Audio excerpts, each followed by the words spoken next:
Баршаңызға сәлем, сіздермен мен Сандуғаш. Бүгін сіздермен өте оңай және тез дайын болатын томаттың түрімен бөлісетін боламын. Алдымен помидорымызды жақсылап жуып алатын боламыз. 2 рет жуып алдым.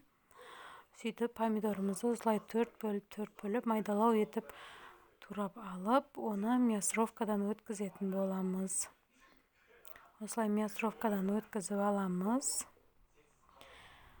Достар, менің YouTube арнама жазылмаған болсаңыздар жазылып, каналымның дамуына өз үлестеріңізді қоса отырыңыздар. Сұрақтарыңыз болса комментарийға жазып кетсеңіздер болады. Мен жауап беретін боламын. Бізге қажетті заттарымыз осы помидор және 2-3 сәбіз керек болады, чеснок керек болады. Бар болса болгарский қосып жіберсеңіздер де болады. Кейін укроп, тұз, брош керек болады. Осылай помидорымыздың барлығын мясорубкадан өткізіп алып, кейін сәбізімізді өткізетін боламыз. Сәбізді мен өзім аз қостым. Кейін бұны салат ретінде де жіберуге болады.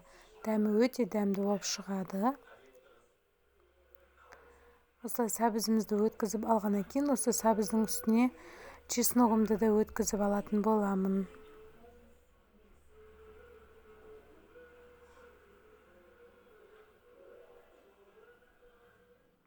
Достар, менің YouTube арнамаға өтіп, ішінде қажетті рецептерді өздеріңіз алып, жасап көрсеңіздер болады. Алдағы уақытта да әртүрлі оңай және тез дайын болатын рецептермен бөлісетін боламын.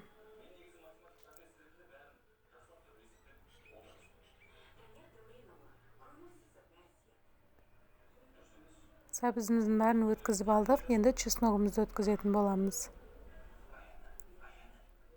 2 бас чеснокты өткізіп жатырмын.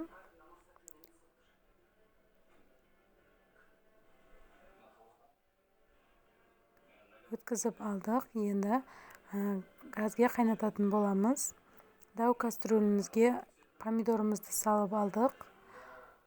Жаңа өткізіп алған чесногымызбен сәбізімізді қосып араластыратын боламыз. Жақсылап араластырып, газдың астын қатты қойып қоятын боламыз. Бір келкі болып қайнағанға дейін астын қатты қойып, бір қайнатып аламыз. Қатты қайнағаннан кейін астын жай қойып, 20 минут, жарты сағат қайнататын боламыз.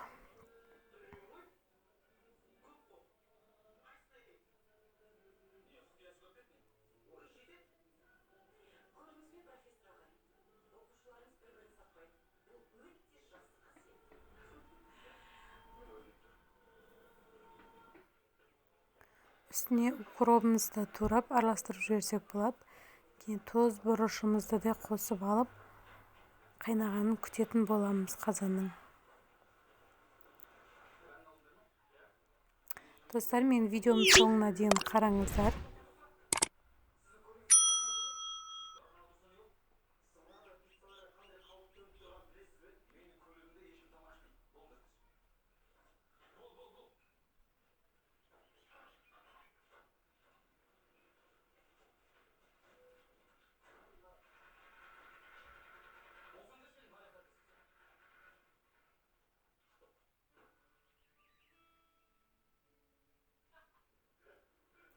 Томатымыз қайнап жатыр. 20 минут, жарты сағат қайнатқаннан кейін тап-таза етіп жуылған банкамызды парлап алатын боламыз. Парт етіп, микробтардың барлығын өлтіріп алатын боламыз. Бұлардың қақпақтарында қайнаған суға салып, 10-15 минут қоятын боламыз. Банкамызды бірінен кейін бірін осылай парлап алатын боламыз. Енді дайын болған томатымызды жақсылап араластырып алып, банкілерге құйып, аузын жауатын боламыз.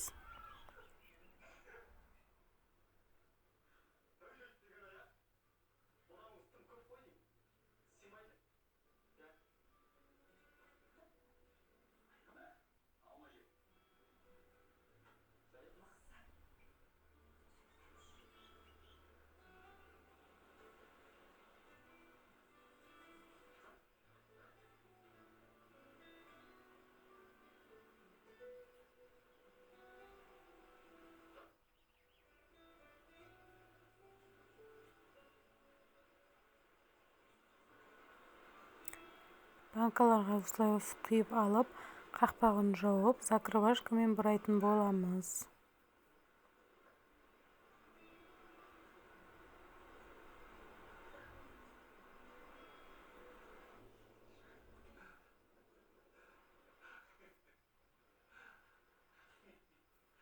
Банканың аузын жауып аламыз. Жауып болғаннан кейін оның аузын тексеріп көретін боламыз. Ауа кіріп тұрмаса, банкамыз жауылды деген. Банкалардың барлығын жатқызып қоятын боламыз. Осылай көріп аламыз банкамызды.